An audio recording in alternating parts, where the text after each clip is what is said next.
Well, guys, I'm Pedro. I come from Amsterdam, where I work and live.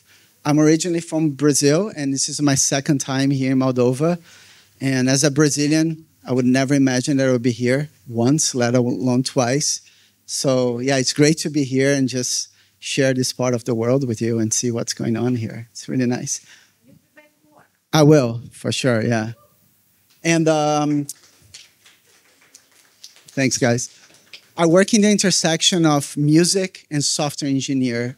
So if you go to the studio today, it's likely that you're gonna see me doing one of these two things. I'm either writing music or writing code. But to the outside world, I tell everybody that I'm a creative director at Antfood, which is the studio that I've been part of for maybe 15, 16 years, which I'm also a partner. And so you could say that I'm also an entrepreneur, right? But I would say no, because it was never a choice. It was something that I had to do.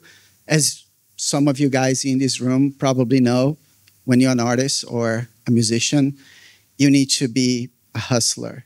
And back in the day, what I wanted to do was to hustle around with people that I like and people that I wanted to work together. But beyond that, Antfood is the place that we build to give ourselves a place to do the thing that we love the most, which is audio and music. And if you go there today, you will see all kinds of people that maybe are not musicians, they're strategists, they are technologists, producers, but we have this thing that bonds us together, which is music. And together we've done plenty of weird things.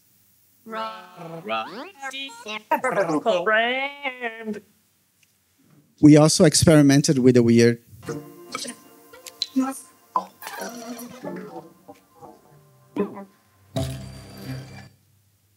Sometimes we're a bit silly, like this.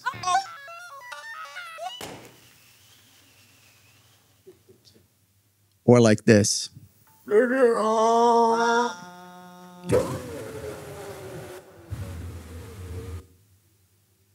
But there are other times that we just want to twist things, make it psychedelic and trippy.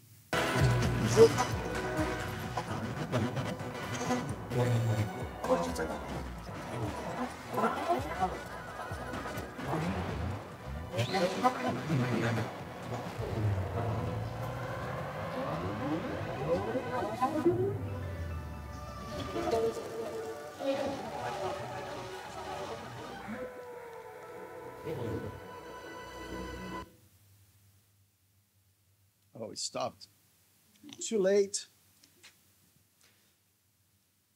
But we also want to make you guys feel uncomfortable as well. They sprouted anew. By the age of 6.5, I had unfortunately now gained a complete and fresh set. But at other times, we just want to move you. Not just good medicine, but great people to provide it. A safe environment to play, and a world to explore.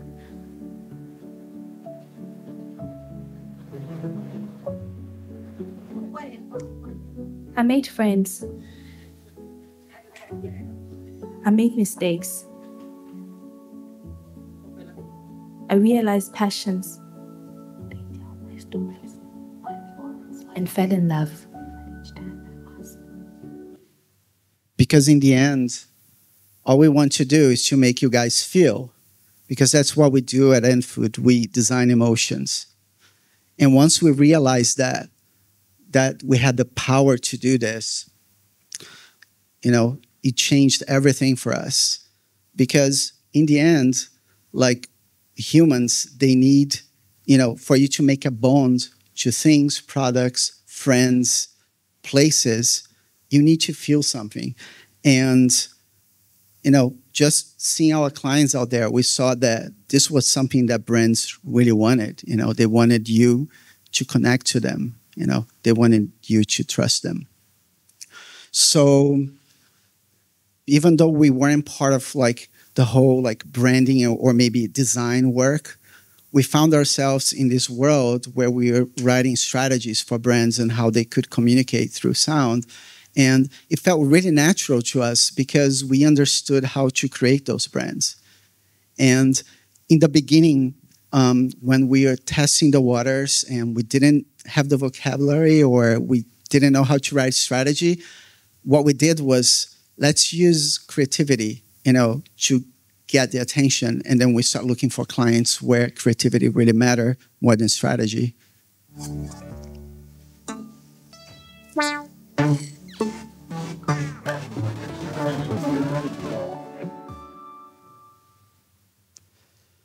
But then, we learn the industry language and we learn a vocabulary.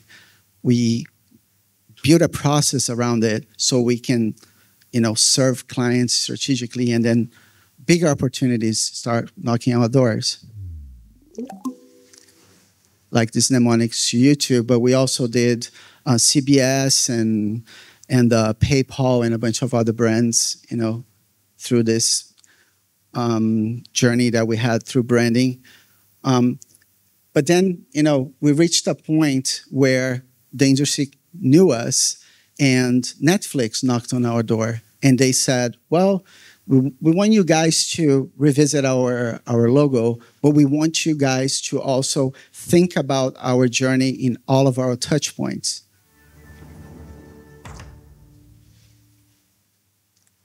So, touch points. As a musician, I never heard about this term, but we had to learn. We just through experience, just trying it out, learning, making mistakes, looking like a fool. But then in the end, you get here and then you learn, and then all of a sudden you're working on a completely different discipline. And I wanted to share this story today because as a young composer, I would have never imagined that I would be doing strategy for brands. It would never cross my mind. And the never imagined is the thing that sticks to me, because thinking back, I was never thinking about the future at all. So today my talk is about the future, and it's how I'm trying to make sense of a world that's always changing and sharing that with you guys. So to the future. I want to start saying that things are only real when we believe in them. Of course, there's the laws of physics, so if you try to do that, it's not going to end up well for you. But there are a lot of things in our lives, they're very important, they're built on belief. Like money, just numbers on the screen, paper, but we treat as it has value because we all believe in it collectively. The future is the same thing. It's not real, at least not yet. And it will only become real if we collectively believe that that's real. It's basically like the belief, it's what drives the future to become reality. And I'm not here to talk about AI, even though I came from a AI talk here and I thought it was interesting because I think my talk today kind of counterpoints that. But I'm not worried about it, and I don't think it's disrupting our industry. I think our industry is being disrupted for a very long time. And when I say industry, I mean TV, advertising, music, all of that kind of stuff. Because think about it. Who is Hollywood today? Netflix. Who is the biggest music distributor? Spotify, Meta, and Google are the biggest ad sellers in the world. But the thing is, disruption is the rule. It's not the exception. It will keep happening. Change, it's not going to stop. And a good example of that is an industry that's really close to my heart, which is the music industry. Music is a performance art. Historically, this was something that we experienced live, going to a room with musicians and you would listen to it and then you go home. But then we figured out how to record it. Then it became a product that we can package, and we can sell, and then a whole industry was built. I'm just drink a little bit of water.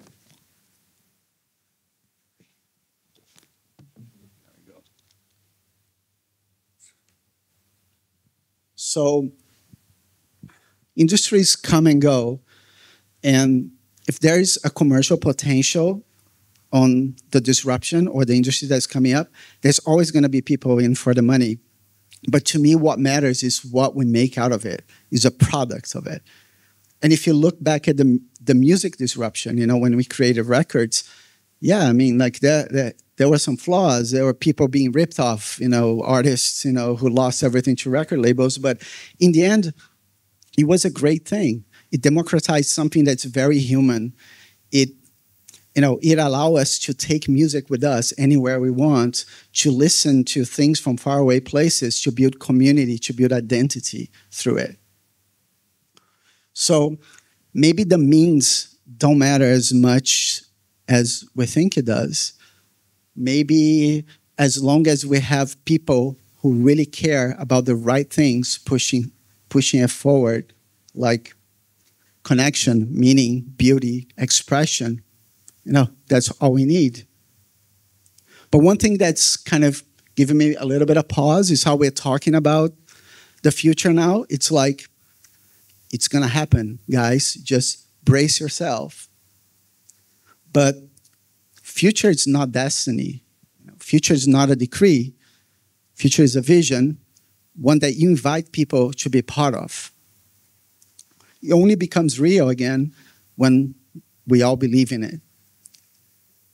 So just like the composers and musicians from the last century that embraced disruption and who took technology to create work that help us guide us through change, I think that's our role here, at least assuming that everybody here is artists, which I think you guys probably are. And I don't know if you know these guys, and if you don't, it's sort of on purpose, because it doesn't matter if you know them or not. They are part of it, right? They're part of what happened. But if you're curious, this is Frank Sinatra, Tom Jobim, Brazilian composer, Steve Reich, which is a minimalist composer that I love, and John Cage, who famously wrote a concerto with silence. But just, you know, looking at the internet and the world, you know, you start seeing things like this. The Suno CEO, which is one of these startups that create music. I think the previous presenter mentioned him. He said, musicians don't like making music anymore. Yeah, maybe, but to me, this is, I think we can just reject this narrative, because in the end, it's just a narrative.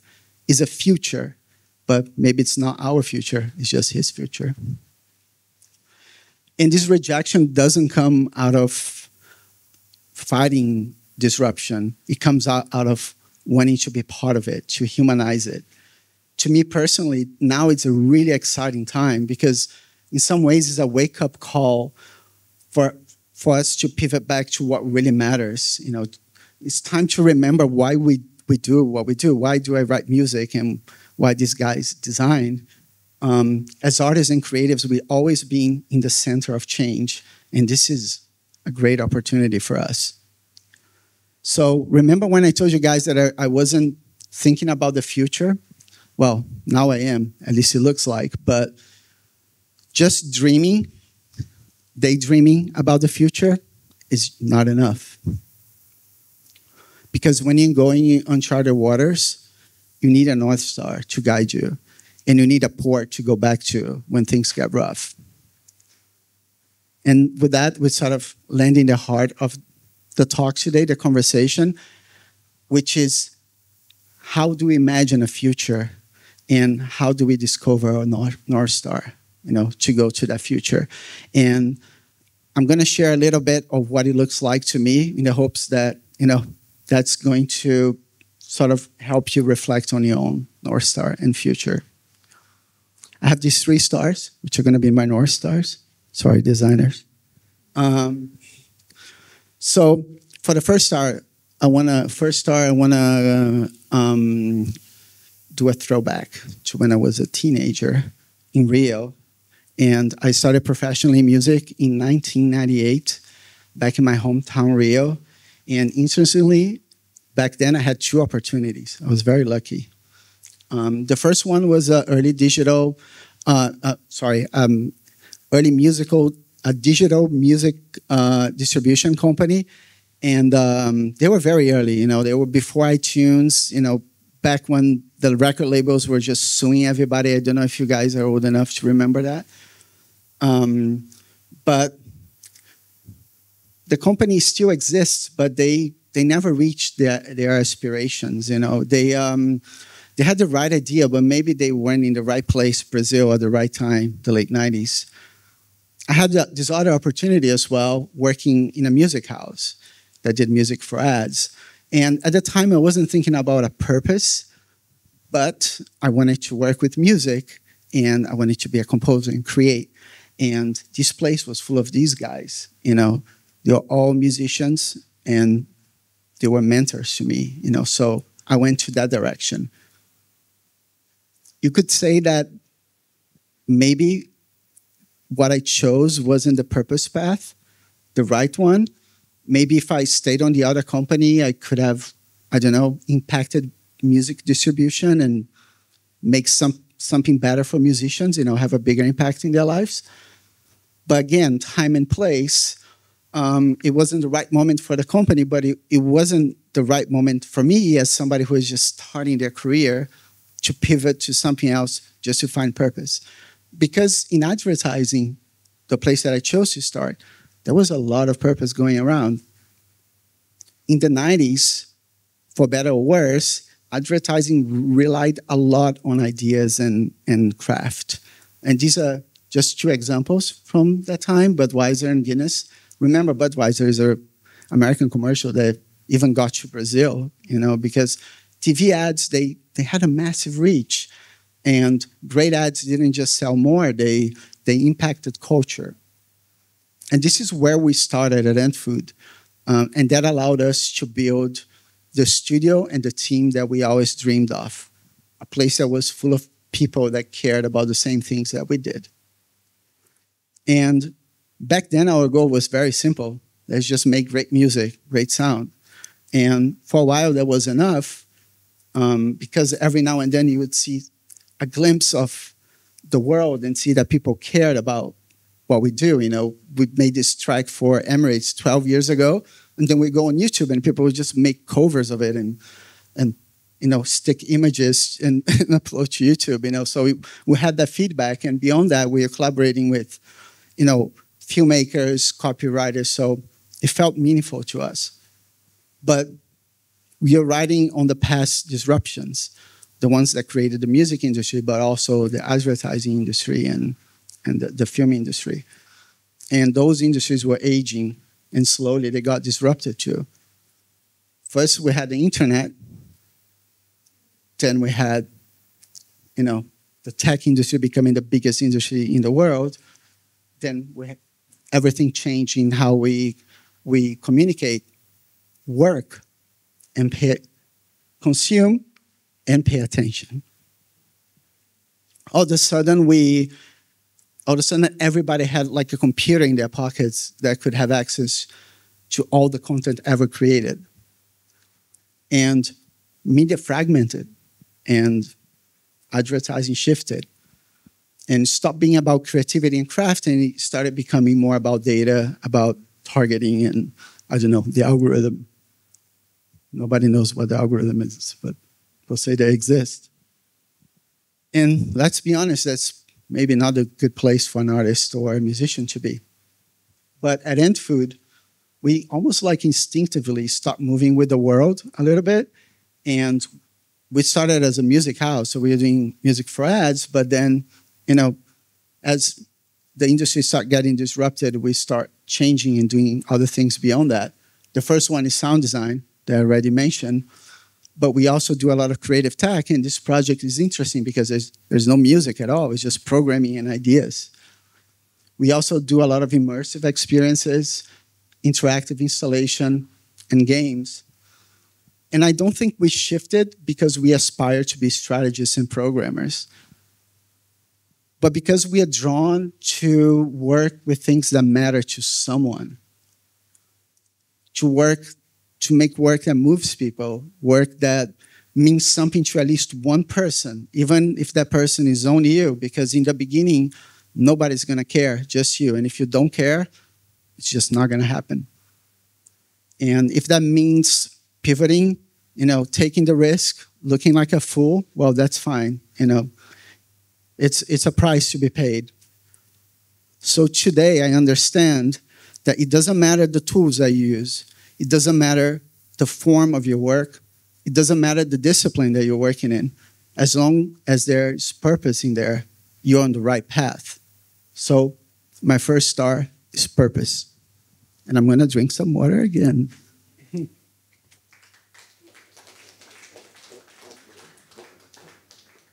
It's hard when you're holding two things at the same time. Okay, first I want to apologize all the designers for my color choice. I know I choose outrageous colors and I'm going to use them more. So, okay, I want to throw like a random thought at you guys. Whenever I see a nature show and I see people talking about, how close we are to chimpanzees and, the whole genetics things, I always have this thought in my head that I think a better comparison are ants. Think about it. We both build like massive, complex societies and communities, that can scale to millions and billions. And we have this really unique drive to build and to collaborate, like almost like an obsession to do it. And there's another thing. We both have a thing for carrying really heavy things that we shouldn't be carrying for whatever reason. But the difference is that we do it in a way more sophisticated way. Yesterday, I took a plane to come here, which was probably a collaboration of many humans through generations to come here and talk to you and share, my thoughts and collaborate. So it's a web of complex collaborations. And everything that we ever build, art, science, the washing machine, has been a massive collaboration through space and time. So from Newton to Einstein, Beethoven to Mahler, Aristotle to Hegel, we keep adapting, evolving, reinventing things. No idea is ever static. No approach is sacred for humans. Everything can be debunked at any point. And the thing that's pushing us through this endless cycle is something that's really primal in us. It's a longing to contribute, to belong, to be seen by your other peers. Our lives are only meaningful when we are part of a group. Yeah, this is like nature shouting at you, say, don't do it alone. But in the day-to-day, it can be easy to lose sight of that. There's a pressure to perform, to compete, to consume. There's this pull to stand out, to be someone, to be a person in the crowd. So you just get distracted and start forgetting that the only thing that actually matters are the communities that you build. Those are the things that give you the identity that you're longing for, that give your lives and work meaning. Your family, your friends, your collaborators, your coworkers. Those are the clients that you want to help desperately, but they also care about the work that you do. It's your audience and someone else's audience that you're part of as well. Community is this invisible thing that protects, that lets fragile ideas to be nurtured, that is a fertile ground where we can build trust. And it's that support that catches you when you need to take that leap of faith. I just can't imagine a company or a person being successful without being part of a community.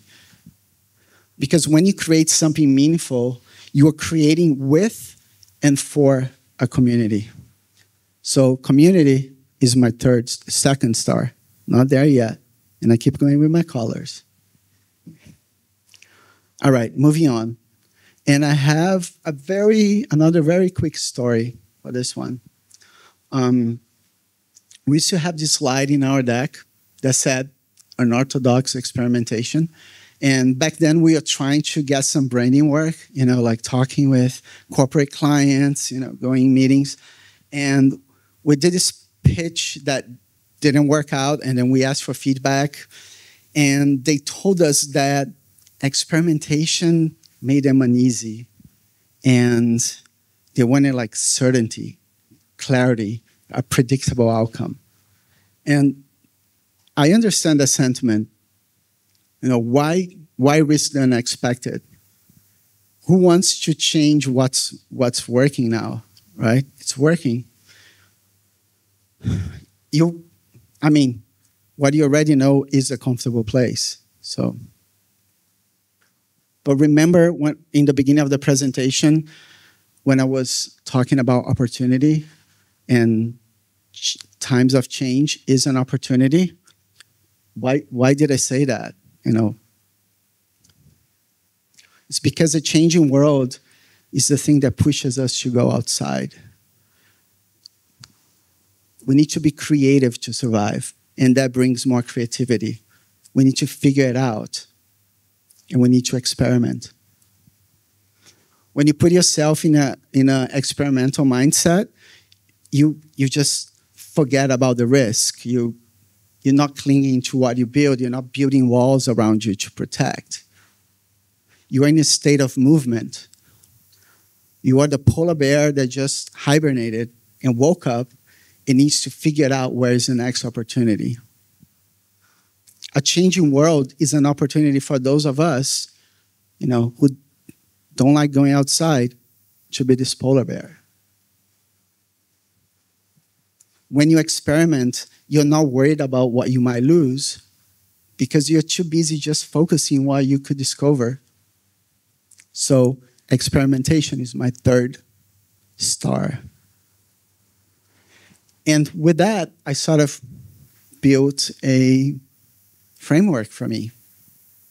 First, you imagine your future, a vision, something that you care about deeply, something that solves somebody's problem that others can, that others care about, that has a purpose. So we have our first star. The purpose draw people in, and people who share your passion, people who can benefit from your passion, will come together to build a community. And with that community, you'll be safer to experiment and take risks and explore and discover the next future. And then the cycle begins again. So, as a small ode to old times past, I brought to you a piece of animation that we did with our friends from Buck that talks a little bit about how to make music for ads, which is the art from the past.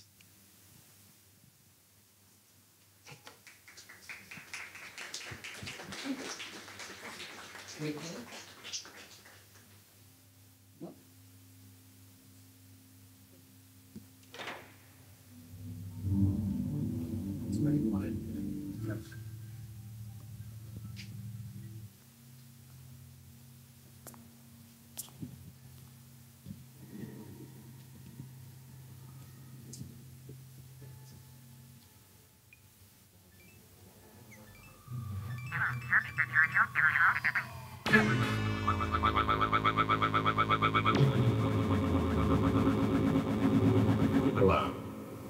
Hi.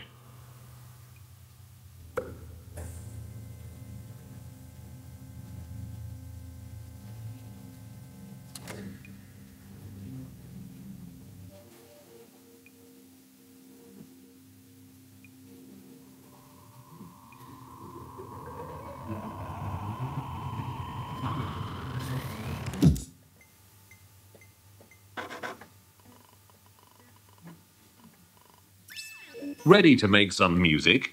First things first. Always start with a shaker. Then you add the boom, the bip, the boom, bip.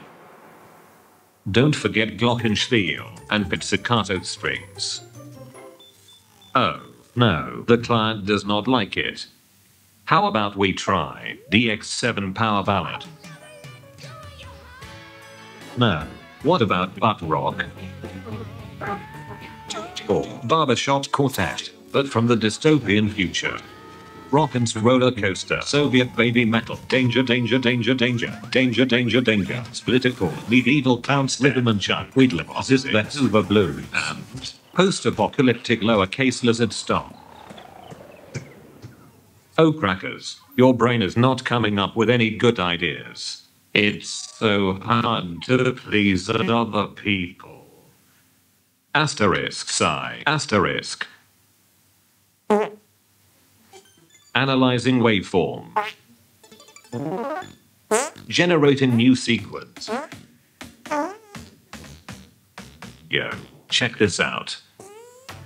I make the music. I win awards. I get the gold, the cars, and the best looking robo-babes. We definitely pop in bottles tonight. Everybody is gonna know my name. It's Daniel. Yeah, this is MC Danger and I brought some friends along. I've been learning how to rap and generate these songs. Let's be real kids, you all know that there is a better place to be. Welcome to the future. I hope you're gonna party with me. Let's go. Thank you.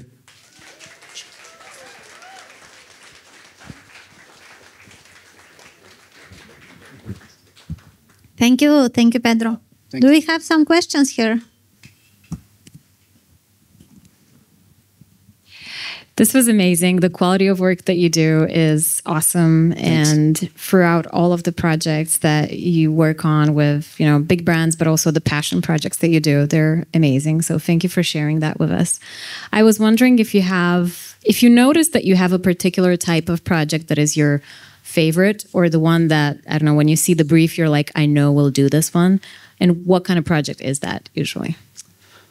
I think my presentation sort of answers that, is the projects that I think it's going to matter, because maybe you're going to work on something that's a great creative idea, but if you think it's just not going to be forgotten somewhere, put like under the carpet, then that's not an exciting idea. I think that after all these years working, in the industry, maybe 20, 25 years, what excites me is when I feel that whatever I'm doing is going to have an impact, and that can be like writing music, it can be programming, it can be thinking about strategy. It doesn't matter. If I feel like it's helping somebody, or it's making an impact, it's getting to people, then those are the projects I'm really excited about. Thank you. You're welcome.